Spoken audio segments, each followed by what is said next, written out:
I think when we first got involved with the Macmillan Value-Based Standards programme, we did a scoping exercise with staff and with patients looking at the things that we wanted to do within our service. And one of the big themes that came out was education and about raising awareness within staff but also within patients. And I think a lot of staff weren't aware that maintaining a healthy weight and having a healthy diet are important both in reducing the risk of developing breast cancer but also in stopping the likelihood of it recurring in patients that have had breast cancer. People weren't necessarily aware that alcohol was a risk factor for breast cancer, and I think we felt that if the staff weren't fully aware about these types of risks, then it was likely that a lot of our patients were, and that we really wanted to promote that. We got involved with Jennifer Darnborough, a consultant in public health, and her colleagues, and the concept of teachable moments, both in primary prevention and secondary prevention, where if a patient's got a lump in their breast and comes up to the clinic, they're anxious and they're aware, and that's a good time to talk about behavioural change and modification, and that you're likely to be influential by promoting discussion. So we do that with our new patients, but also when our patients come to the follow-up clinics, we started routinely recording their height and their weight, calculating the BMI, and using a structured questionnaire to talk about risk factors and to try and make patients focus on what are the things that they could do to try to reduce the risk of their cancer coming back. What we wanted to try and do was change the culture within the team. When we initially started, there was a lot of resistance. Patients felt you couldn't possibly talk to someone about their breast cancer and then mention the fact that they were overweight and that it was possibly offensive. And I wanted to change the culture with staff, but also with patients, where as health professionals we should be openly talking about patients' weight and things that they can do to try to reduce their risk of developing a recurrence of their breast cancer. For me, I think the programme is different from a lot of things that are already there. Some of the work that we do is about signposting patients to services that already exist within the community, with smoking cessation, with reducing levels of alcohol, with doing more exercise.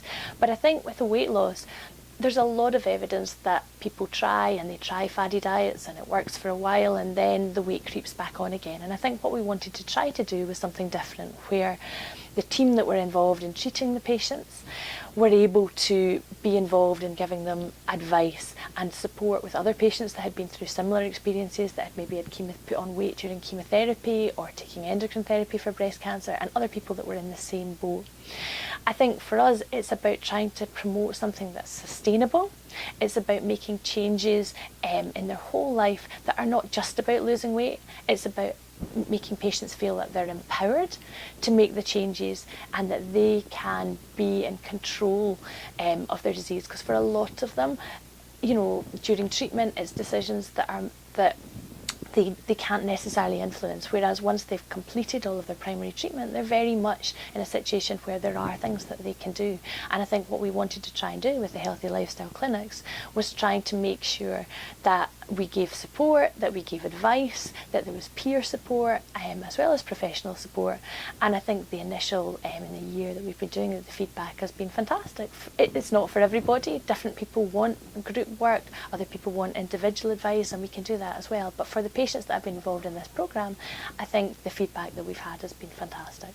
I was always not overly obese. I always kind of took care of my weight, but I did in the last few years put on a bit of weight, whether it be my age or going through the menopause. And then after my cancer treatment, I did quite a bit of comfort eating. So then, as I was unhappy with my body anyway, with what I'd gone through, it's made me twice as bad, you know, with the extra weight and having gone through what you're going through. So I thought, I need to do something. So that's what was the first instigator for me. I need to do something. I had spoke to the nurses and doctors, and they were putting it down to the medication I was on, the tamoxifen, which it does show a side effect that you can put on weight. And then the breast care nurse said, look, they're starting this wee healthy eating thing, would you like to join? I thought, well, I do kind of eat quite healthy, but then you kind of have to fib to yourself. I do healthy, but I love a packet of sweeties and crisps and all the rest of it. So I said, right, I'll do it. And I just headed, that was me. I just all gone something, right, I'm going for it. After listening to the first wee interview that we had and Kath telling us all about it, it was really interesting, you know, about the sugars and the fats and how, you know, your brain wants all this sugar and that's something that I hadn't thought about before, and I kind of read up on it and you know, read up on the fat situation and had watched things on the television. And I thought, no, this is different, but I'm going to go for it. But trying to convince other family members was quite hard. And then now they kind of, every time I mention it, they roll their eyes at me. I would say the confidence it gives you by losing just that wee bit of weight. I lost initially about 1.5 stone. Quite quickly, I may add. In a few weeks, it kind of just came off me. And now it's just maintaining it now. And if you do fall off the wagon a wee bit, you know what's right, okay, that I've done that, that's wrong, but I know how to rectify it now. Well, I say as well, I would say the food manufacturers have a lot to answer for. A lot to answer for. But at the end of the day, we've got choices. We've got choices what we put in our mouth. I would even, a couple of people have asked me who have not been through cancer treatment, have asked me some things about it, and I've tried to tell them. Yeah, I think it's good. And I think the support's quite good as well. It's all very well, and it's the same with the classes. Once you reached your kind of a target weight, you thought, oh, that's me now, and you stop going. I think it's the same with this. Sometimes you feel a bit of a gull, you think, oh, there's a lot heavier people here than me. I feel a bit of a fraud. I don't really need to come back now. But then you start slipping back into your old ways. So I think it's quite good to keep that momentum going. These groups are maybe somebody that's lost weight who are doing diet classes, but sometimes when you ask questions, they don't really know the answers. Whereas this is coming from a medical point of view, where people have done a lot of research. So I think that's... Yeah. So there's evidence base, isn't there? When you ask something, they come up with the answers. Yeah. I hadn't really considered any weight loss in regard to the weight that I'd put on during my treatment. So it was nice to have that, so as I could start thinking about losing weight. Yes, I was aware that having a healthy weight prevented secondaries. It wasn't until after my treatment that doctors started saying to me, you need to lose weight. Before then, I'd never really had any issues with my weight. So it was the being poorly and all the treatment that had led to me gaining weight. Right. Oh. Maybe when I was younger, Right. you know, I'd been to Weight Watchers, but it wasn't something.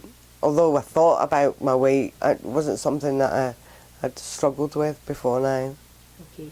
This approach has been quite different to any other sort of weight loss things. Coming along and knowing that it's other people that have been through the same as yourself is really helpful. It was something that helped me to start getting myself back on track in general, you know, so it was good. No, I think so far I've lost 10 pounds, so That's fantastic. So I'll just keep it going. I definitely recommend it. It's a really good meeting to go to. Yeah. It's very supportive, you know, and informal, so it's definitely, it's been an eye-opener. Yeah. I haven't found it particularly difficult.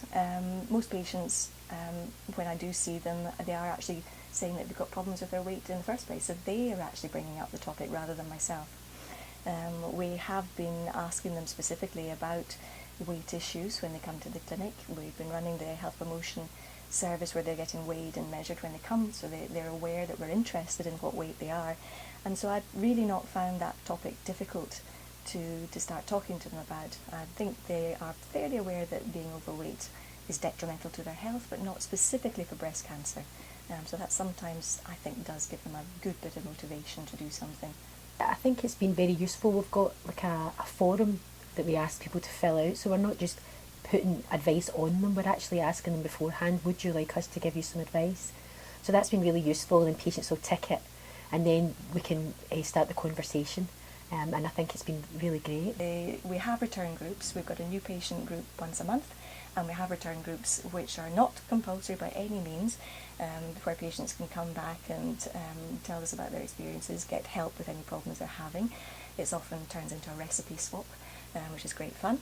The vast majority of people that come to the return groups are the ones that are doing well. I think the ones that are not doing so well, We don't charge money like any of the slimming clubs. There's no great incentive to come and get weighed and hear about it all again when they're not doing very well. So I think they just fade away. But the ones that do come back to the return groups are doing very, very well. We try very much not to talk about breast cancer. We have family history of breast cancer. Ladies are there that have never had breast cancer. So we don't talk specifically about breast cancer and their experience of breast cancer when they're there. We're really just talking about diet, nutrition, exercise, lifestyle factors. The numbers are definitely going up, and patients will even ask if they can bring along a family member just for support, and also so that they know and understand what it is that we're trying to advise people and educate people so that they can educate others. When they come to the breast clinic and they've filled out the forum, then we'll ask them about the advice. We'll invite them along to one of the healthy eating evenings, and if they can't do that, we actually give them the advice in the clinic. So we'll offer them the advice that we're offering the ladies at the evenings as well, and also we'll say to them, if you want to come back at any time, you can phone up our secretary and we can slot you in to an appropriate time. One if that suits Yeah, them. yeah. It's a very rewarding thing. It's a lovely evening. I think we all had great fun for Yeah. the hour Yeah. that we're seeing the ladies, and I think most ladies, just as they're leaving, are all very happy and thanking us, and Yeah. it's a great atmosphere. So it's good fun to do. And it's not necessarily going to be for everybody, but it's a useful adjunct for that group of patients that it does suit and it is helpful Yes. for. Definitely. Thank you very much.